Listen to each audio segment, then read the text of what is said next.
Te vengo a buscar, hoy necesito adorarte. Te vengo a buscar,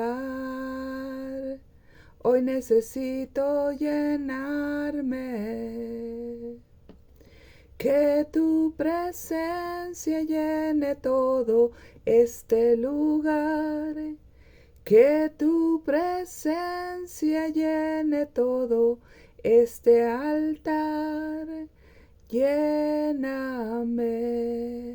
lléname de ti. Te vengo a buscar, hoy necesito adorarte. Te vengo a buscar, hoy necesito adorarte. Que tu presencia llene todo este lugar. Que tu presencia llene todo este altar. Lléname, lléname de ti. Así es, chicos hermosos. Hoy vengo a continuar con los estudios que estamos llevando. Hacía tiempo que no podía realizar un estudio y bueno, tenía mucho trabajo, pero hoy me di a la tarea de volver a retomar estos estudios. Estamos viendo hombres y mujeres de la Biblia y hoy vamos a ver la historia de Josué. ¿Sí? Dicen los estudiosos que el autor del libro de Josué en la Biblia muy probablemente fue el mismo Josué, quien escribió lo que aconteció cuando entraron a la tierra prometida. Josué fue el sucesor de Moisés, el libertador del pueblo de Israel de Egipto. La Biblia nos enseña que Moisés cometió un error muy lamentable, el cual le ocasionó la pérdida al derecho a entrar a la tierra prometida. Con esto queda establecido que el respeto tan grande que se le debe de tener a la palabra de Dios, Dios no hizo y Él es Dios nos hizo y Él es el que sabe lo que debemos de hacer en determinados momentos de nuestra vida. Para Dios su obra y las personas son de suma importancia. Cada persona que ha creído en Él es muy valiosa y apreciada por Dios y tiene un especial cuidado y cariño por todo el mundo. Porque dice la Escritura que de tal manera fue el amor de Dios por el mundo que nos dio a su Hijo unigénito llamado Jesucristo, para que todo aquel que crea en Él no se pierda, mas tenga la vida eterna. La vida eterna debería de ser la meta de todo ser humano. Recuerdo que cuando yo era niña, muchos niños habíamos sido criados con ese deseo. Nuestros padres habían sembrado en nosotros valores que nos enfocaban en agradar a Dios y anhelar que cuando nosotros nos fuéramos de esta tierra, fuéramos al cielo.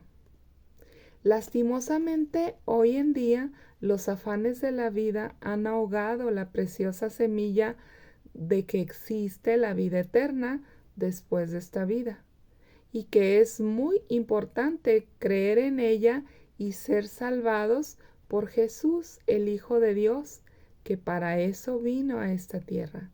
Vino para salvarnos a todo aquel que crea en Él y le entregue su vida.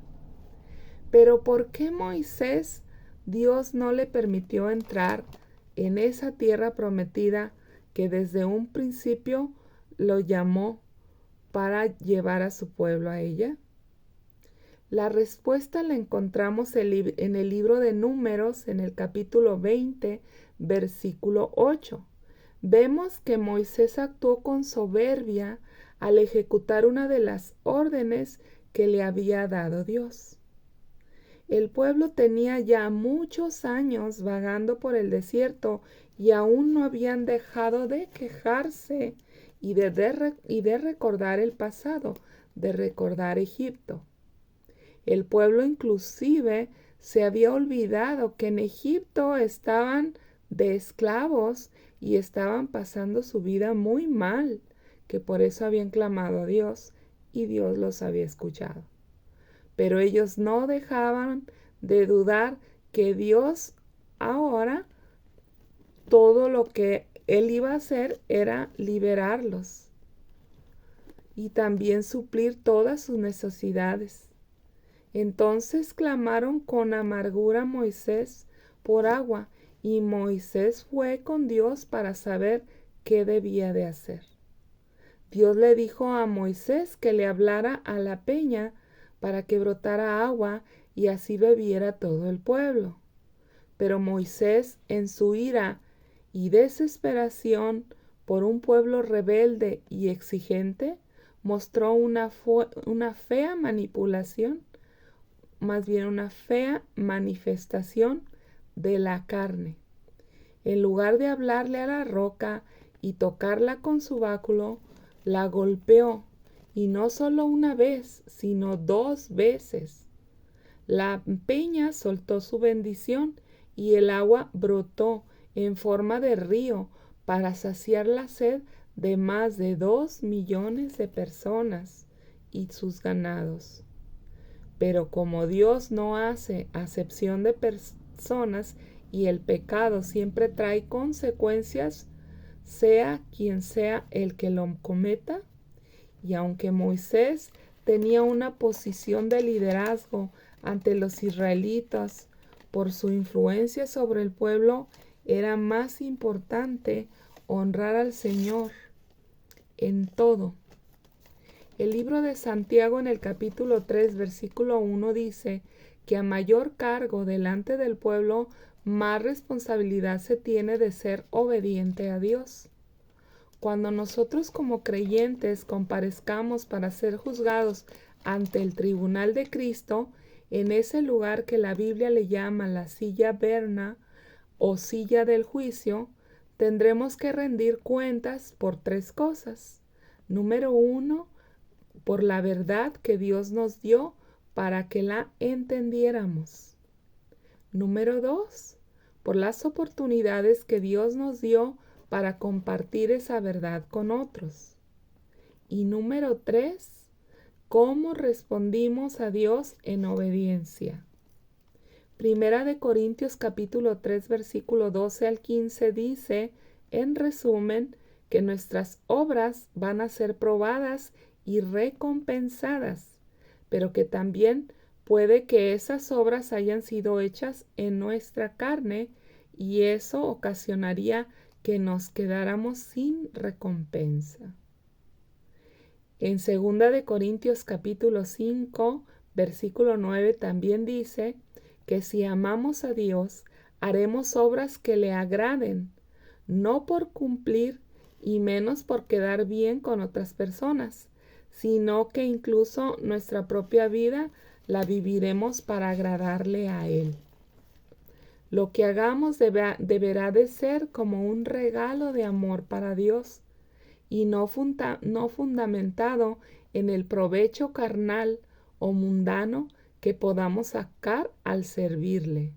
Pues si no tenemos fe para saber y creer que Dios nos sostiene, mucho menos tendremos fe para creer y saber que Dios sostendrá toda su obra. Si queremos que nuestra fe sea segura y madura en nuestra relación con Él, debemos de tenerle plena confianza y obedecerle sin importar qué circunstancias estemos enfrentando. Para Moisés, su rebeldía pública le costó que nunca entraría a la tierra prometida. Los estudiosos de la Biblia relacionan la roca a la que Dios mandó que él le hablara para que brotara el agua, para que el pueblo bebiera de ella. es una similitud de Jesús, nuestro Salvador, al cual podemos hablar con Él para que nos dé las bendiciones que necesitamos y no llegar con ira a golpearlo. Dicen que por eso más se enojó Dios por la desobediencia y la mala actitud a su mandato. Ahora bien, en ningún momento vemos a Moisés no aceptando el mandato de Dios. Esto nos enseña que humildemente reconoció su error y pidió, aunque sea ver de lejos la tierra prometida, que con tanto trabajo condujo al pueblo a ella. La Biblia dice que cerca del año 1407 a.C. fue el tiempo en que Josué asumió el mando para dirigir a los israelitas en la ocupación de Canaán. Ahora con Josué, la Biblia nos enseña que escuchar a Dios es esencial para andar con Él. Dios recibe a Josué y le dice que fuera valiente, que confíe en Él, que así como Dios había estado con Moisés en todo su recorrido, ahora también Dios estaría con Josué. Y Josué obedeció a Dios el resto de su historia. Lo mismo nos dice Dios hoy a nosotros. Cuando le has entregado la vida a Cristo por medio de aceptarlo como tu suficiente Salvador, ahora solo nos toca conocerlo para obedecerlo, para tener confianza, ya que nunca estaremos solos al recorrer en nuestra vida. Ahora contamos con Jesús en todo lo que hagamos y de nuestra obediencia a Él depende todas las bendiciones que alcancemos en esta vida. En la historia de Josué nos cuenta que el transcurso de 3 grandes campañas militares centra más de 30 ejércitos enemigos. El pueblo de Israel aprende una lección crucial bajo el hábil liderazgo de Josué. Aprende que la victoria viene por el medio de Dios y por medio de Dios y la obediencia, y no por medio del poder militar ni la superioridad en número de soldados. Los acontecimientos de Josué ocurrieron en un periodo aproximado de 50 años. En este tiempo, el pueblo de Israel pasa de ser un grupo de refugiados conflictivos a una nación cooperativa compuesta por 12 tribus bien definidas que trabajaron unidas para reclamar la tierra que Dios les había dado. A diferencia de la generación previa a este grupo de israelitas, ellos obedecen a la orden divina de cruzar el río Jordán. En parte lo hacen en respuesta a la promesa del Señor a Josué al comienzo de su liderazgo, cuando Dios le dijo a Josué que así como estuve con Moisés, estaré contigo. No te dejaré y no te desampararé. Para corroborar con esa promesa, Dios hace un milagro de que el pueblo de Israel cruzara en seco el río Jordán a la tierra prometida. Esto en el libro de Josué se encuentra en el capítulo 3. Aunque el río Jordán tiene muchos lugares donde se puede cruzar fácilmente, los israelitas llegaron a su ribera cuando las lluvias primaverales y la nieve que descendía del monte Hermón había rebosado su cauce, por lo cual el cruzarlo era imposible, y sobre todo haciéndolo a pie. Como los israelitas nunca habían estado en la tierra prometida ni hecho ese recorrido, decidieron sabiamente obedecer y seguir la dirección de Dios.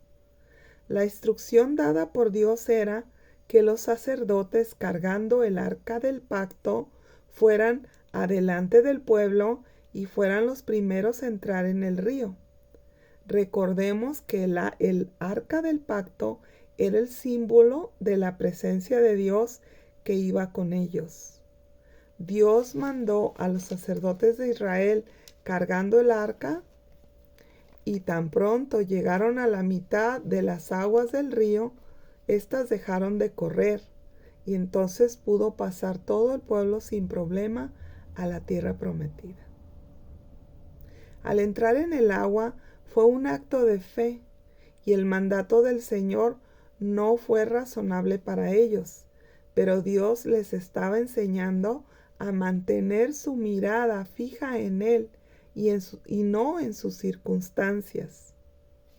Aunque a veces nosotros no entendemos los mandatos de Dios, necesitamos también aprender a obedecer y quitar la mirada de nuestras circunstancias. La instrucción de Dios al pueblo es: manténganse cerca del arca, es decir, cerquita de la presencia de Dios, o como diríamos hoy, en la presencia de Dios. Andar en Cristo es andar dentro de la presencia de Dios, lo más pegados a Dios posible. La vida de Josué nos enseña que cada vez que usted asuma un riesgo por Dios, va a necesitar valentía. Josué entendió muy bien ese requisito y que iba a necesitar tener una actitud llena de fe, como cuando Moisés los envió a recorrer la tierra prometida. En aquella ocasión fueron 10 los espías y solo Josué y Caleb regresaron creyendo que si Dios les había enviado a esa tierra era porque Dios los iba a respaldar en todo lo que ellos hicieran y que no tenían por qué temer ni tampoco pensar que les iba a pasar algo malo. El Señor por eso puso a Josué el reto de guiar a toda la nación de Israel al otro lado del río Jordán, para que pudieran reclamar la tierra prometida. Antes de dar el permiso de avanzar al pueblo, el Señor exhortó a Josué 3 veces a ser valiente, y también le dijo que recordara las promesas dadas a sus antepasados y que obedeciera la ley de Moisés. Y le prometió que estaría con él en cada paso que diera en el camino. Cuando Dios nos reitera así un mandato, podemos estar seguros que es con su propósito con el que vamos. Y en la tierra prometida Josué enfrentaría muchas dificultades que requerían supremo valor.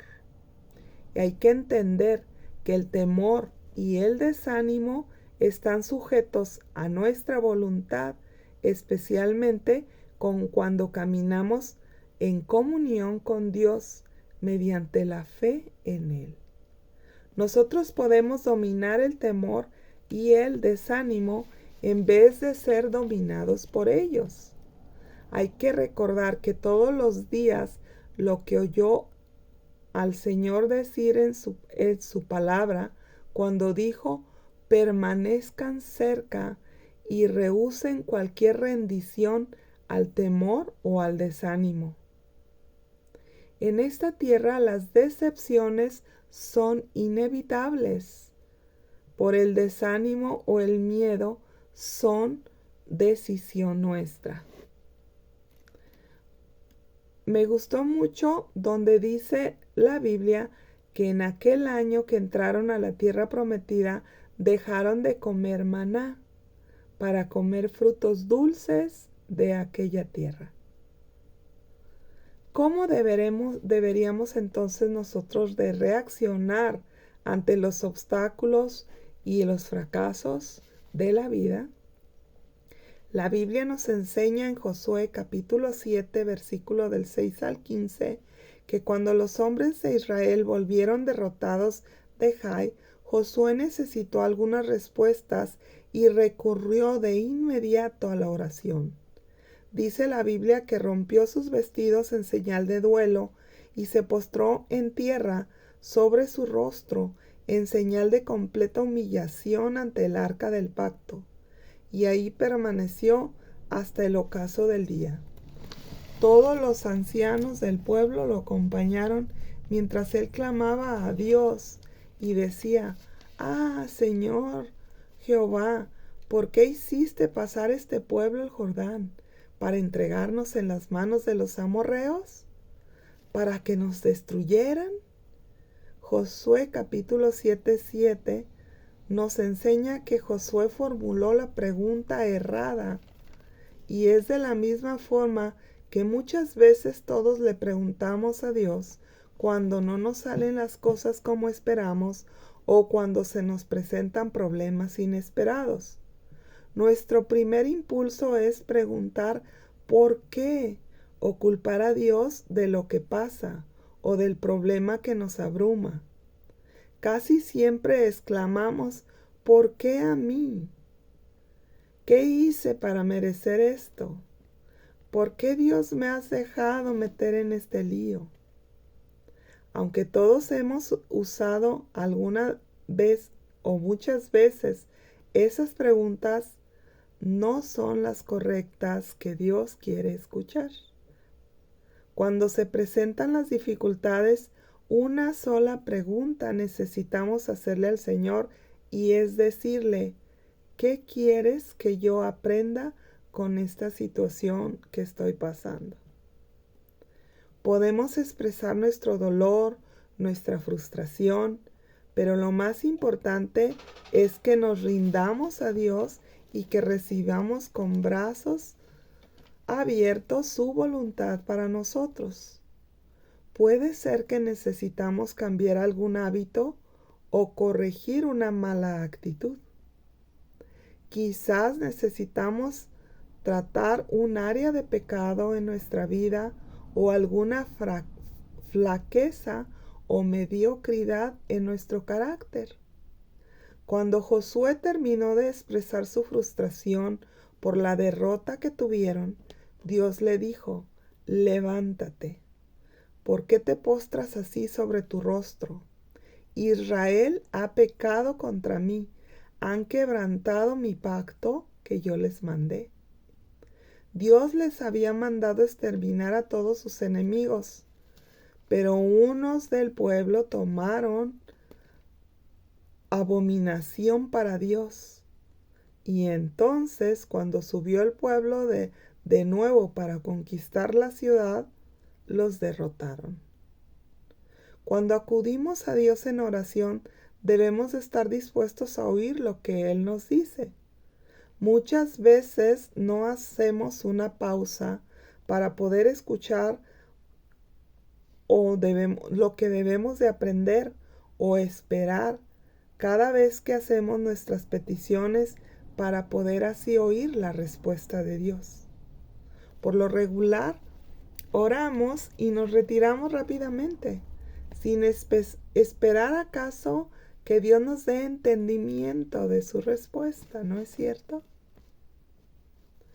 Esto es especialmente cierto cuando oramos después de un fracaso o una derrota. También es de vital importancia cuando somos tentados a culpar a Dios o enfurecernos por nuestros problemas. Debemos de estar dispuestos a aceptar la valoración de nuestra situación, que a menudo incluye corrección de cualquier conducta o actitud pecaminosa dentro de nosotros. Cuando el Señor nos haya revelado qué debemos de hacer, no es necesario decir más, simplemente actuar, hacerlo. Debemos aceptar la voluntad de Dios y proceder de inmediato a obedecerlo en el futuro. También puede requerir que hagamos restitución o enfrentar acciones específicas que ayudarían a corregir el error que cometimos. O en todo caso, nuestra sumisión a su directiva debe de ser el resultado de inmediato. La historia de Josué es una historia de guerra y de paz. En los primeros 12 capítulos de la historia de Josué, el pueblo de Israel conquista la tierra de Canaán a través de 3 campañas militares que involucran a más de 30 ejércitos enemigos. Ellos aprenden una lección valiosa bajo el liderazgo de Josué. Aprenden que las victorias son el resultado de la fe en Dios y la obediencia a su palabra, y no por el poderío militar o la superioridad numérica de soldados. En los 12 capítulos finales del libro de Josué, vemos que la paz por fin reina, mientras que el pueblo de Dios reparte la nueva tierra a todos. En el libro de Josué aprendemos que en cualquier proyecto la planificación y la preparación representan la mitad de la batalla. A través de 40 años de disciplina viviendo en el desierto, el pueblo de Dios ha sido preparado para los rigores de la guerra que ahora se avecinaron en la conquista de la tierra de Canaán. Ahora el proceso estaba casi completo. Luego Dios prepara a Josué, el nuevo comandante en jefe de Israel, para su exigente tarea, asegurándole su presencia permanente. Y los israelitas estaban animados por la noticia de que el enemigo debe de enfrentarse y debe de estar aterrorizado al ver el milagro que Dios acababa de hacer al partir el río de las aguas del Jordán para que este pueblo pasara en seco. Una vez que la nueva generación ha sido preparada por Dios en la ceremonia de la circuncisión, el escenario está listo para la conquista. ¿Qué aprendemos con todo esto? Aprendemos que Dios primero rescata y luego trabaja con nosotros para que luego entregarnos lo que Él nos ha prometido. Pero depende de nuestra fe, de nuestra obediencia y el saber esperar el cumplimiento de sus promesas. Eso es lo que dice la Biblia, chicos. Que en el esperar las promesas del Señor es que nosotros las vamos a recibir. Si nos desesperamos o nos frustramos, menos vamos a recibir esas promesas pronto, sino que pasará el tiempo hasta que nosotros tengamos la actitud correcta. Y bueno, pues eso es todo por este día. Esto trata acerca de la historia de Josué y vamos a orar. Padre, por favor, ayúdanos a saber esperar y reconocer tus tiempos, porque las cosas en tus tiempos son mejores. Prometemos estar listos para recibir todo lo que tú tienes para cada uno de nosotros. En el nombre de Jesús. Amén. Y bueno, pues no me puedo retirar sin darles también la oportunidad a las personas que ven un video como este por primera vez.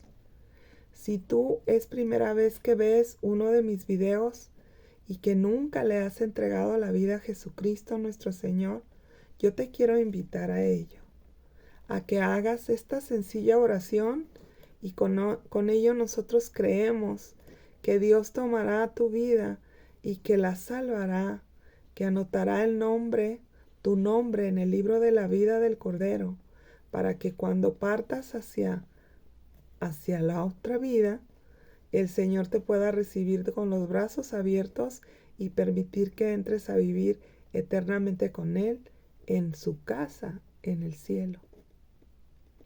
Entonces, si tú quieres recibir a Jesús como tu Señor y Salvador, por favor, repite esta oración conmigo.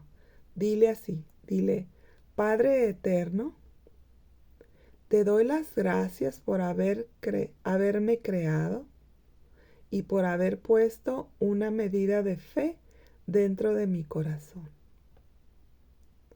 Con ella hoy puedo creer en tu Hijo Jesucristo, que vino a esta tierra para salvarnos de todos nuestros pecados y con ello nos salvó de la muerte y la condenación eterna. Reconozco que he pecado y te pido perdón por ello. Acepto la obra de salvación de Jesús en la cruz del Calvario por mí. Y creo que desde hoy mi nombre estará escrito en el libro de la vida del Cordero, y que cuando muera, tú me llevarás a habitar con ustedes por toda la eternidad. En el nombre de Jesús. Amén. Si hiciste esta oración conmigo, yo te felicito porque es una decisión importante en esta vida. Como verás, la Biblia nos habla solamente de 2 lugares a donde el ser humano va después de que muere. Uno es al cielo, que es a la presencia de Dios, y otro es apartado de la presencia de Dios para siempre, que eso es lo que las personas le llaman el infierno, fuera de Dios. Y Dios, sabiendo todo esto, por eso previno una salvación. Y la única puerta de salvación se llama Jesucristo nuestro Señor. Entonces el Señor, nuestro Dios, promete que todos aquellos que reconozcamos nuestros pecados y reconozcamos a Jesús como nuestro único Salvador, podremos entrar a esa bendición, a esa gracia. Gracia significa regalo, a ese regalo de salvación de nuestra alma para que podamos vivir en el cielo para siempre. Y cuando vino Jesús, eso es lo que preparó a todos sus discípulos y nos da el mandamiento a todas las personas que aceptamos a Jesús como nuestro Salvador, que lo transmitamos a toda la gente, porque es como una herencia que Jesucristo dejó para todos nosotros. Y las herencias, si nosotros no sabemos que las tenemos, ¿cómo vamos a poderlas reclamar? Es necesario que alguien nos explique para que nosotros podamos recibirlas. Entonces, por eso Dios nos ha dejado para que nosotros les hablemos a todas las personas acerca de la salvación de Jesucristo, que tenemos vida eterna si tan solo creemos en Él y le entregamos nuestra vida. Y eso es lo que tú acabas de hacer al hacer esta oración. Y dice la Biblia que en el cielo hay una fiesta cuando un pecador se arrepiente y le entrega la vida a Dios. Y que de hoy en adelante Dios enviará a su Santo Espíritu para que tú puedas caminar tu vida ya no solitario, sino ahora con la compañía de Dios en todos los procesos por los cuales Dios permita que pases hasta llegar al cielo. Y bueno, pues ¿qué hay que hacer enseguida? Es, si tienes una Biblia en casa, comenzarla a leer. Te recomiendo leer el Evangelio de San Juan. Y si pudieras ir a una congregación cristiana, a una iglesia cristiana, buscar una en tu localidad para que puedas asistir y que un pastor pueda entrenarte, pueda cuidarte, pueda hablarte de lo que es la palabra de Dios para que la vayas conociendo y podamos pues conocer más a Dios, conocer más a Jesús, conocer más nuestra salvación para poder obedecerle. Porque ¿cómo vamos a poder obedecer a alguien si no sabemos qué es lo que ese alguien pide? Y bueno, pues eso es todo por hoy, chicos. Me dio gusto saludarlos. Que Dios los bendiga. Y si Dios quiere, pues pronto seguiremos estudiando los hombres y mujeres de la Biblia. Que Dios los bendiga. Hasta pronto.